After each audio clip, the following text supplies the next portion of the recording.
நம்முடைய சொந்த நிலத்தை எடுத்து சிங்களர்களுக்கு கொடுத்தவர்கள் காங்கிரஸ்காரர்கள். கொடுக்கும்போது அதிகாரத்தில் கூட இருந்தவர்கள் அதை தடுத்து நிறுத்தி காக்காமல் விட்டவர்கள் திமுககாரர்கள். இன்று வரை அறிவு சமூகம் சிந்திக்க வேண்டும்.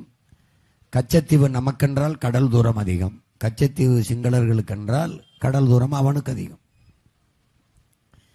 எல்லை தாண்டி வருகிறோம், எல்லை தாண்டி வருகிறோம் என்று இன்று வரை நமது மீனவர்களை சிறைபிடிப்பதும் சுட்டுக் கொள்வதும் வழக்கமாக இருக்கிறது. அங்கே கடலிலே மீன் பிடிக்கிற உரிமையை இழந்து நிற்கிறோம். காவிரி நதிநீர் 450 TMC தண்ணீர் வந்து கொண்டிருந்தது. இது கூடுதலாக வேண்டும் என்று வழக்கு தொடுத்தது திமுக அரசு, ஐயா கருணாநிதி அவர்கள். அப்போது பிரதம அமைச்சர் அம்மையார் இந்திரா காந்தி அவர்கள் அந்த வழக்கை திரும்ப பெறுங்கள் என்கிறார்கள் இந்திரா காந்தி அவர்கள். காரணம், கர்நாடகாவில் காங்கிரஸ் ஆளுங்கட்சியாக இருக்கிறது, தமிழ்நாட்டில் துணை கட்சியாக இருக்கிறது. தாத்தா காமராஜர் பிறகு, ஐயா பக்தவச்சலத்திற்கு பிறகு காங்கிரஸ் ஆளுங்கட்சியாக இல்லை. அதனால் இங்கே துணை கட்சியாக இருக்கிறோம், இங்கே ஆளுகிற உயரத்தில் இல்லை. இப்போ கர்நாடகாவில் ஆளுகிற உயரத்தில் இருப்பதால் அதை இழக்க தயாராக இல்லாமல் அந்த மக்களுக்காக காவிரி நதிநீர் உரிமைக்காக தொடுத்த வழக்கை திரும்ப பெற சொன்ன உடனேயே இவர்கள் திரும்ப பெற்று விட்டார்கள். நமக்கான உரிமை பேசி பெற்றுக்கொள்ளலாம், பேசி தீர்த்து கொள்ளலாம்ங்கிற நிலையில் ஒவ்வொரு ஆண்டும் போராடி போராடி பெறுகிற நிலைமைக்கு அந்த உரிமை பறிபோனது. இதில் என்ன கொடுமை என்றால், அவர்கள் அந்த நதிநீர் வளம், அவர்களுடைய நீர்வளம் அவர்களுக்கே, கேரளாவில் முல்லை பேரியாற்று நீர்வளம் அவர்களுக்கே, அப்ப அவரவர்களின் மாநில வளம் அவரவர்களுக்கே. ஆனால் தமிழர்களுடைய நிலத்தின் வளம் நெய்வேலி பழுப்பு நிலக்கரியா அது எல்லோருக்கும், நரிமணத்தில் எடுக்கிற பெட்ரோலா அது எல்லோருக்கும், தஞ்சையில் எடுக்கிற மீத்தேன் ஈத்தேனா, ராமநாதபுரத்தில் எடுக்கிற மீத்தேன் ஈத்தேனா அது எல்லோருக்கும், அணு உலை நம் நிலத்தில் வெடித்தால் சாவு நமக்கு, உற்பத்தி செய்யப்படுற மின்சாரம் எல்லோருக்கும். அப்போ தமிழனுடைய நிலமும் வளமும் எல்லாருக்கும் பொதுவாக இருக்கும். அவரவர் வளம் அவரவருக்கே என்று எல்லோரும் இருந்து விடுவார்கள் என்றால் இது எப்படிப்பட்ட ஒரு அணுகுமுறை, இது எப்படிப்பட்ட ஜனநாயகம்?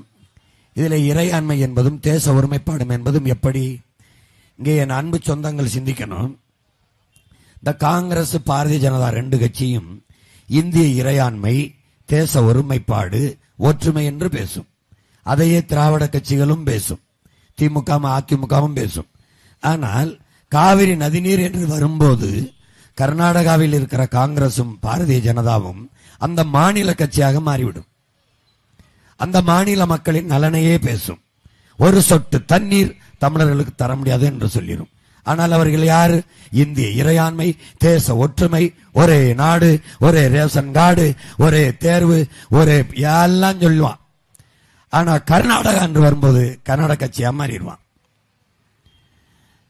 பாரதிய ஜனதா வந்தாலும் தமிழர்களுக்கு தண்ணி இல்லை, காங்கிரஸ் வந்தாலும் தமிழர்களுக்கு தண்ணி இல்லை. அப்ப எங்க இருக்கிறது உங்க இந்தியா? எங்க இருக்கிறது உங்க தேச ஒற்றுமை? எங்கே இருக்கிறது இறையாண்மை? அந்த இறையாண்மையும் தேச ஒற்றுமையும் தமிழனுக்கு மட்டும் இருக்கணும். எப்படி? ஒரு சொட்டு தண்ணி தர முடியாதுன்னு கர்நாடகாவை ஆளுகிற முதலமைச்சர் சீதாராமையாவும் துணை முதலமைச்சர் சிவகுமாரும் சொல்றாங்க. அந்த கட்சி ஜெயிக்க வேண்டும் என்பதற்காக நம்முடைய தமிழ்நாட்டின் முதலமைச்சர் ஐயா ஸ்டாலின் போய் அங்கே 1.25 கோடி தமிழர்கள் வாழ்றோம், நீங்க எல்லாரும் இந்த காங்கிரசுக்கு ஓட்டு போடுங்கள் என்று சொல்ற. அவன் வந்தா தண்ணி தர மாட்டான்னு தெரியும், அவன் வந்தா மேகதாதுல அணை கட்டுவான்னு தெரியும். அப்போ தன் மாநில மக்கள், தனக்கு வாக்கு செலுத்தி வெல்ல வைத்த மக்கள், தனக்கு அதிகாரத்தை கொடுத்த மக்களின் நலனை தாண்டி காங்கிரசின் வெற்றி அவ்வளவு முக்கியமா இருக்குது. ஒரு சொட்டு தண்ணி தர முடியாதுன்னு கர்நாடகாவில் இருக்க காங்கிரஸ் சொல்லும் போதே ஒரு சீட்டு என்னோட கூட்டணியில் உனக்கு தர முடியாது என்று வெளியேற்ற முடியாது.